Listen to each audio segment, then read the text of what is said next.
बहुत बहुत नमस्कार दोस्तों। आपका दोस्त यश सिंह बोल रहा हूं। दोस्तों मैं आशा करता हूं आप सभी बहुत अच्छे होंगे। तो दोस्तों आप सीधे अपने मुद्दे पर आते हैं और बात बताते हैं।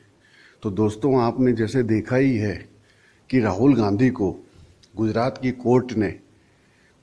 की एक लोकल कोर्ट ने 2 साल की सज़ा सुनाई थी। और सज़ा सिर्फ इस बात पे सुनाई थी कि राहुल गांधी ने 2019 में कर्नाटक में भाषण देते हुए सिर्फ इतना कह दिया था कि हर चोर जो है उसका सरनेम मोदी क्यों होता है। उन्होंने सिर्फ अपने भाषण में इतना कहा था कि हर चोर मोदी क्यों होता है। फिर आगे उन्होंने ये कहा था कि नीरव मोदी के नाम के पीछे मोदी लगा हुआ है, तो ये मोदी क्यों होता है। ठीक है। और उसके बाद में उसने कहा था कि ललित मोदी जो भगोड़ा है वो भी मोदी है। और फिर उन्होंने ये पूछा था कि प्रधानमंत्री मोदी जी से ही वो पूछ रहा है। राहुल गांधी ने कहा था कि वो पूछ रहे प्रधानमंत्री से ही कि प्रधानमंत्री जी आप भी मोदी हैं, तो ऐसे करके उन्होंने कहा था। तो दोस्तों इस बात पर जो है गुजरात की लोकल कोर्ट ने राहुल गांधी पर 2 साल की सजा सुना दी थी, जिसकी वजह से उनकी जो है सांसद सदस्यता भी चली गई थी। ठीक है। वो मेंबर ऑफ पार्लियामेंट के पद से भी निष्कासित हो गए। ठीक है दोस्तों। उसके बाद में वो जो है दूसरे कोर्ट में उनका मामला गया, सेशन कोर्ट में गया गुजरात के। वहाँ से भी यही फैसला आया कि 2 साल की उनकी सज़ा जो है बरकरार रखी जाएगी। तो दोस्तों सबसे पहली बात तो आप ये सुनिए कि क्या किसी को भी कहीं भी आप कोई सत्य बात कहते हैं कि भाई ललित मोदी चुरा कर भारत का पैसा भाग गया, वो भगोड़ा है, तो उसके सरनेम मोदी क्यों है। तो राहुल गांधी ने कौन सी गलत बात कही। ये तो सत्य है ना कि उसका सरनेम मोदी ही है। इसी तरह जो नीरव मोदी जो है, जिसने 15 हजार करोड़ रुपया पंजाब नेशनल बैंक का भारत के जनता के पैसा जो है लेके उड़नछू हो गया भारत से, तो उसके लिए भी राहुल गांधी ने ये कहा कि नीरव मोदी जो है मोदी क्यों है। और फिर उन्होंने ये कहा कि हर चोर के सरनेम जो है मोदी क्यों होता है। तो उन्होंने तो सत्य बयान किया था। अब सत्य बयान करने पर ठीक है कोर्ट ने ये फैसला सुनाया है कि उनको 2 साल की जो सजा हो। और आज फिर सेशन कोर्ट ने भी कहा है कि राहुल गांधी ने जो है मोदी नाम के जो 36 लाख लोग हैं भारत में उनका नाम खराब कर दिया एक। और दूसरी बात जो है राहुल गांधी ने मोदी जी का मानहानि भी कर दी, मतलब नरेंद्र मोदी जी की मानहानि कर दी। अब पहली बात आप ये बताइए कि नाम खराब राहुल गांधी ने मोदी सरनेम वालों का किया है। मोदी जो अपने सरनेम लिखते हैं नाम के पीछे, उनका नाम जो है उनकी इज्जत खराब राहुल गांधी ने की है या उन लोगों ने की है जिनका सरनेम मोदी है, लेकिन फिर भी उन्होंने गलत काम करके जो है भारत से वो पैसा लेके भाग गए। ठीक है, भगोड़े वो बन गए। तो गलत काम जो है उन मोदी सरनेम वालों ने किया है या राहुल गांधी ने मोदी सरनेम वालों का नाम खराब किया है, आप ही बता दीजिए दोस्तों। ठीक है। और दूसरी बात, मोदी जी का जो है किस तरह से उन्होंने नाम खराब कर दिया। उन्होंने तो मोदी जी से भी ये कहा था कि भाई मोदी जी बताइए ये हर चोर जो है मोदी सरनेम में क्यों होता है उसके पीछे में। ठीक है, उसका टाइटल जो है मोदी क्यों लिखा रहता है। तो इस बात से मोदी जी का जो है नाम खराब कैसे कर दिया उन्होंने तो भारत का जो प्रधानमंत्री है मोदी जी, उनसे प्रश्न किया है कि भाई मोदी जी ऐसा क्यों है। तो पूरे वाक्य में जो है न तो राहुल गांधी ने कोई 36 लाख मोदी लोगों का नाम खराब किया है, न मोदी जी का नाम खराब किया है। अब दूसरी बात ये मैं बोल रहा हूं कि देखिए सीधी सी बात ये है और आपको भी पता है, ज्यादा मुझे बोलने की जरूरत नहीं है, आप सब समझदार हैं कि ये राहुल गांधी के ऊपर में झूठ मूठ का लगाया गया एक नाटक है, जिसके वजह से राहुल गांधी को भारत की संसद से बाहर निकाला जाए। इस भारत की संसद से बाहर निकालने का ये एक जो है संरचना रची गई थी भारतीय जनता पार्टी द्वारा। ठीक है दोस्तों, अब ये क्यों रची गई थी? ये इसलिए रची गई थी कि राहुल गांधी जो है कहीं भी भाषण देते हैं या भारत जोड़ो यात्रा करते हैं तो वो सब तो जो टीवी जो है आज की डेट में जिसको गोदी मीडिया बोलते हैं, तो उनके भाषणों को गोदी मीडिया में तो दिखाया नहीं जाता। ठीक है, सोशल मीडिया पे यूट्यूब चैनल्स पे तो आप फिर भी देख लेते हैं, लेकिन जब वो सांसद के तौर पर भारत के पार्लियामेंट में बोलते हैं तो जो संसद टीवी आपने देखा हुआ है, लोकसभा टीवी या राज्यसभा टीवी, आजकल उसका नाम संसद टीवी हो गया है, तो वो संसद टीवी जो है उसके द्वारा पूरे भारतवर्ष में आवाज जाती है राहुल गांधी की, जहां वो खोल खोल के ये कहते हैं, खोल खोल के ये बताते हैं और पूछते हैं भारत की संसद में भारतीय जनता पार्टी की सरकार से, मोदी जी से, कि मोदी जी अदानी जो केस हो रखा था जिसमें 20,000 करोड़ का जो मामला हुआ है और अदानी 20,000 करोड़ का जो कंपनी थी वो 2 लाख करोड़ की कंपनी कैसे बन गई कोरोना काल में, जब पूरे विश्व में त्राहिमाम था। तो जब राहुल गांधी जी इस तरह के प्रश्न उठाते हैं संसद टीवी पर तो वो उनकी आवाज पूरे भारतवर्ष में पहुंचती है। तो उनकी आवाज को दबाने के लिए भारतीय जनता पार्टी ने ये काम किया कि उनको संसद से ही बाहर किया जाए, संसद से आउट कर दिया जाए। तो संसद से आउट करने का ये उन्होंने जो है खेल रचा कि राहुल गांधी ने जो है मोदी लोगों का नाम खराब कर दिया।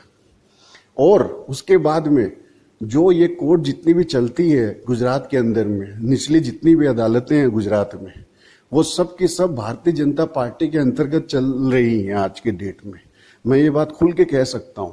इसलिए वहां के बैठे हुए जो कोर्ट्स हैं वो इस तरह के फैसले सुना रहे हैं जो कभी भारतवर्ष में आज तक नहीं हुआ है।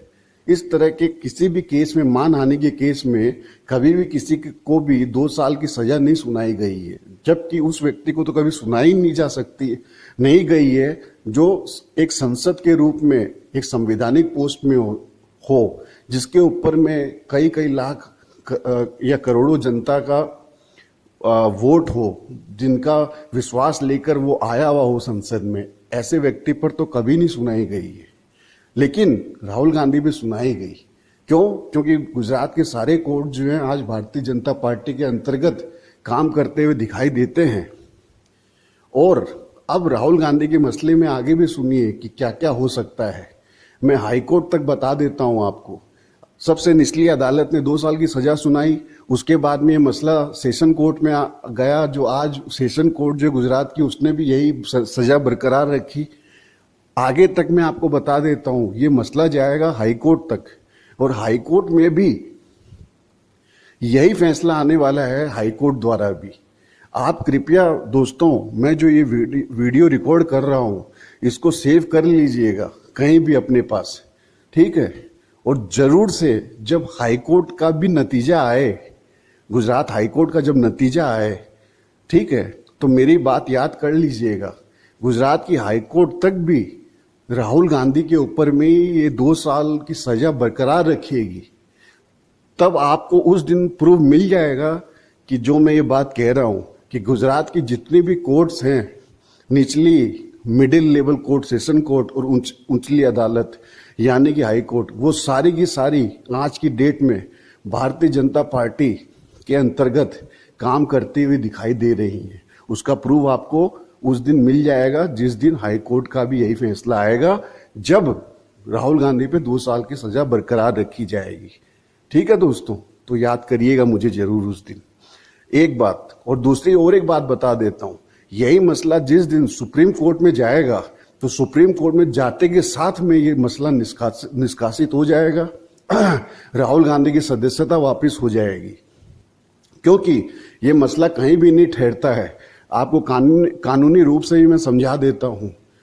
अगर किसी की भी मानहानि होती है तो जो भी पार्टियां, जिन लोगों का नाम लिया जाता है, उनको जो है खुद आके जो है मामला दायर करना पड़ता है कोर्ट में। तो राहुल गांधी ने अपने जो भाषण में 3 लोगों का नाम लिया। सबसे पहले नाम लिया क्या नाम है इसका, ललित मोदी का। दूसरा नाम लिया नीरव मोदी का और तीसरा नाम लिया नरेंद्र मोदी का। तो इन तीनों व्यक्तियों में से किसी भी एक व्यक्ति को आकर कोर्ट के अंदर में मामला दायर करना पड़ता राहुल गांधी के ऊपर में, उनके मामला दायर करने पर ही ये माना जाता है भारत के संविधान के हिसाब से, भारत के कानून के हिसाब से। जब वो आके खुद बोलते हैं इन तीनों व्यक्तियों में से कोई भी एक आदमी कि भाई हमारा नाम खराब कर दिया राहुल गांधी ने, ठीक है, हम केस करना चाहते हैं डिफेमेशन का, मानहानि का केस करना चाहते हैं राहुल गांधी पे, तब ये जो है माना जाता है कानूनी रूप से। इन तीनों में से दो व्यक्ति तो आज भारतवर्ष से भागे हुए हैं, ललित मोदी और नीरव मोदी। और नरेंद्र मोदी का जो नाम आया, उन्होंने जो है केस दायर किया नहीं है डिफेमेशन का, मानहानि का दावा किया नहीं है कोर्ट में। तो इन तीनों में से किसी भी व्यक्ति ने मानहानि का दावा किया नहीं है कोर्ट में जाके। तो सबसे पहला तो इसी पॉइंट पर ही ये मामला जो है यानी निष्कासित कर दिया जाएगा सुप्रीम कोर्ट के द्वारा, क्योंकि सुप्रीम कोर्ट सीधा बोलेगा कि ये जो तीन पार्टियां हैं इनमें से तो कोई भी पार्टी नहीं आई है केस दायर करने के लिए राहुल गांधी के ऊपर में, तो ये केस ही मतलब जो है ये नहीं माना जाएगा कानून के द्वारा। लेकिन जब तक ये मामला सुप्रीम कोर्ट तक नहीं पहुंचता है तब तक हाई कोर्ट तक का मैंने आपको बता दिया यही नाटक होने वाला है। तो दोस्तों बहुत सिंपल तरीके से मैंने आपको समझाई है ये बात। तो आप जो है मेरा वीडियो फिर उस दिन देख लीजिएगा जिस दिन हाई कोर्ट का भी फैसला आए। और ये बड़े गलत फैसले हैं दोस्तों, मैं आपको सच बता रहा हूँ, कानूनी रूप से भी गलत हैं, संविधान के रूप से भी गलत हैं, और भारत के लोकतंत्र को के रूप से भी जो है गलत है। लोकतंत्र को भी ये तहस नहस कर रहे हैं इस तरह के फैसले कोर्ट्स के, बीजेपी सरकारों के अंतर्गत, मोदी जी की सरकार के समय, जब आज भारतवर्ष में मोदी जी की सरकार चल रही है और इस तरह के गलत फैसले आ रहे हैं, ये कोर्ट के ये जो इतने गिरे हुए फैसले आ रहे हैं, इससे क्या हो रहा है कि कोर्ट का भी समाज के सामने में बहुत नीचापन दिखाई दे रहा है। कोर्ट जो है निचले दर्जे पर आ गए हैं, कोर्ट जिसको बोलते हैं बिलो द ग्राउंड आ गए हैं, जमीन पर भी नहीं रहे हैं। कोर्ट की जो है इमेज खराब कर रहे हैं, गुजरात के कोर्ट के जो फैसले आ रहे हैं ना, ये कोर्ट की इमेज ही खराब कर रहे हैं भारतवर्ष में। लेकिन क्या किया जाए, सुप्रीम कोर्ट में आते ही तो मामला जो है वो सुप्रीम कोर्ट ठीक कर ही देगी, आपको पता है, मैं कानूनी रूप से बता ही चुका आपको। तो दोस्तों मेरी ये आवाज़ जो है चारों तरफ फैलाइए, बहुत सिंपल तरीके से मैं बताता हूँ, समझाता हूँ। हालांकि मैं जो है प्रोफेशनल एंकर नहीं हूँ, लेकिन एक आम आदमी की तरह बोलता हूँ, तो आप जो है मेरी भावनाओं को समझते हैं, क्योंकि मैं लोकतंत्र के लिए कहता हूँ, क्योंकि मेरा यही मानना है कि सत्य जो है वही कायम रहना चाहिए। दोस्तों आप जुड़े रहिए, चारों तरफ शेयर कीजिए इस बात को। जुड़ने के लिए दोस्तों आपका बहुत बहुत बहुत तहे दिल से धन्यवाद। आपका दोस्त यश सिंह साइनिंग ऑफ। सत्यमेव जयते।